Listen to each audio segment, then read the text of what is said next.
and welcome the Reverend Joseph Atherley to the podium.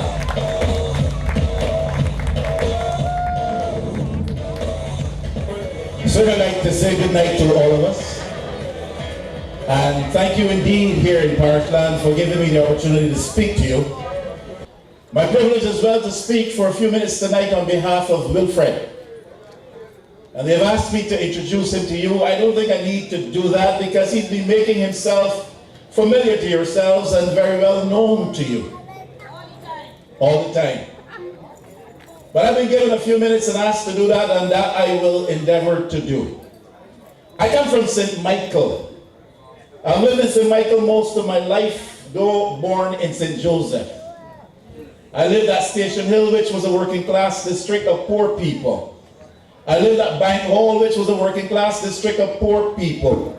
I lived on Hinesbury Road, which was a working class district of poor people. I now live on Government Hill. I'm not too sure how to characterize that. But where they are poor, I am numbered among them on Government Hill. I said that to say this. I may not be familiar with what is happening on the ground among the people in Parisland and the environs. But I'm very familiar with what is happening on the ground in St. Michael. And I'm seeing every day, with increasing sadness, that Barbadians are being reduced to a level of mendicancy, being forced to beg these days to make ends meet. A day does not now pass. A day does not arrive, in fact, and go on for very long before you encounter persons who, by force of their own experience and expediency, because they find times are so hard and they can't make ends meet, can't feed their children, can't pay their bills, they're forced to beg. And there's a level of mendicancy now obtaining in St. Michael that I have never seen in my life at any time before. And I dare to suggest tonight that to a very large extent, this government of the Democratic Labour Party that was so popularly voted in 2008 is responsible for having reduced Barbadians, and I can speak of St. Michael, with which I'm familiar, to the level of existence and the quality of life that they now not enjoy but endure. People can get high-minded and look at the fact that Barbados is now reduced to jump-on status. Those are high things, and those are things of importance and things that must be considered. But I deal with things at the other end of the spectrum, where every day working class people in poor districts in St. Michael, and I suspect the case must be the same here in Parisland, because they can't make ends meet, are forced to beg even to feed their children. And women are losing their dignity, and men their sense of pride, because they cannot provide for their women and they cannot provide for their children. And this government of the Democratic Labour Party, in my humble view, is largely responsible for that in Barbados today. There are now some parts of St. Michael, and I will not name any places, where people are afraid to walk even during the day. And I'm not talking about single women walking alone. I'm talking about strong, hard-backed men. They are afraid to walk in certain parts of St. Michael, which I will not define, because they expect that they will be robbed. I heard 3 women in discussion today, and one woman was saying to the others, I have stopped wearing all of that kind of jewelry. The most you will see me is this thin, fine chain around my neck, and I am not wearing any of this because nobody is going to choke and rob me just to get my chain. And this is how people in St. Michael are now living, because people are forced by expediency to go to crime and petty crime to feed themselves. I do not excuse the crime. I simply seek to explain the phenomenon that is developing in certain parts of St. Michael, and I suspect that the same is true in certain parts of Christchurch. And I said that just simply to suggest this. Barbados is now on the low road. Barbados is now living on the low road. And we need to have the Barbados Labour Party, led by Owen Arthur, with a team composed of people like Wilfred Abrahams, to lift us again to enjoy life on the high road.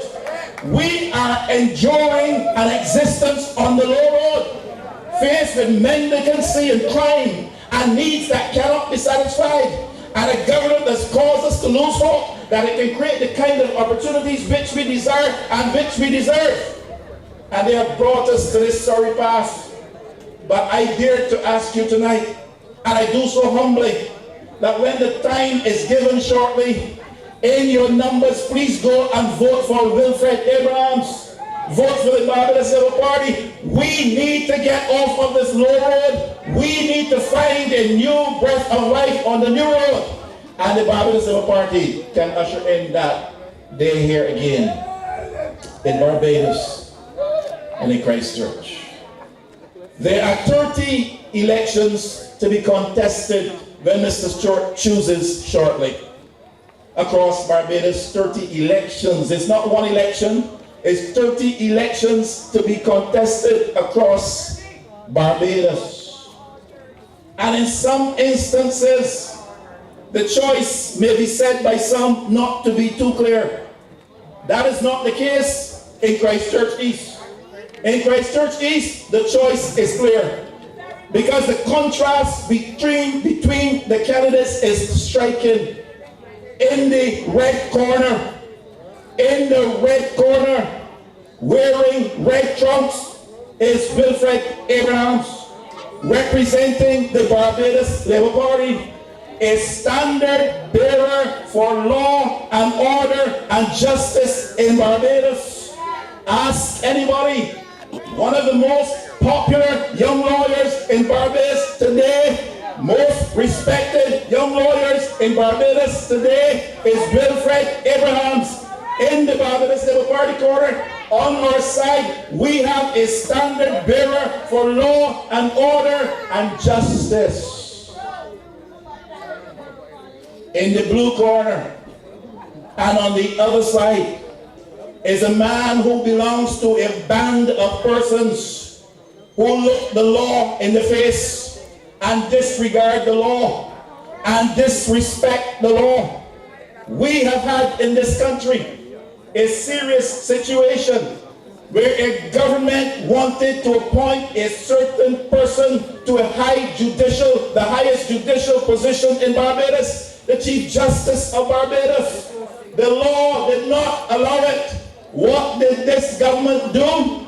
Change the law to accomplish their political will.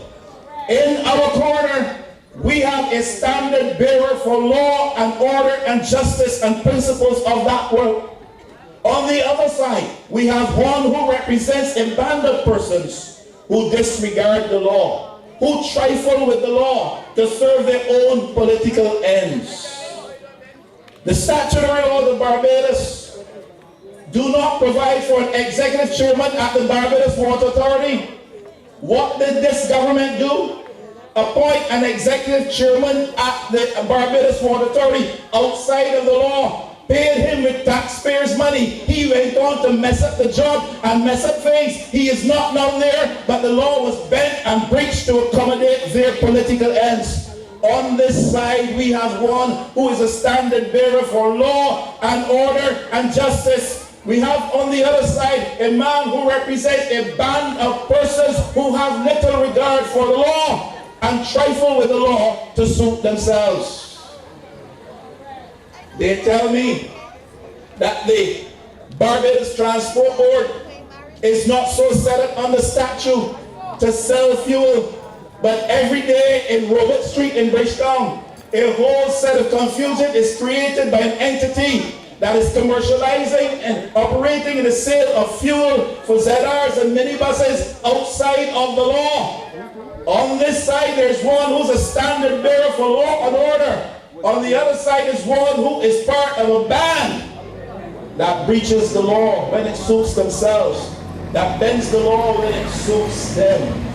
We have heard in this country of situations at the Barbados Water Authority where parts and supplies are ordered from overseas, where payment is made for those parts and supplies as ordered from overseas suppliers, where parts and supplies never turn up, yet money is paid and orders are renewed and additional monies are spent outside of the law.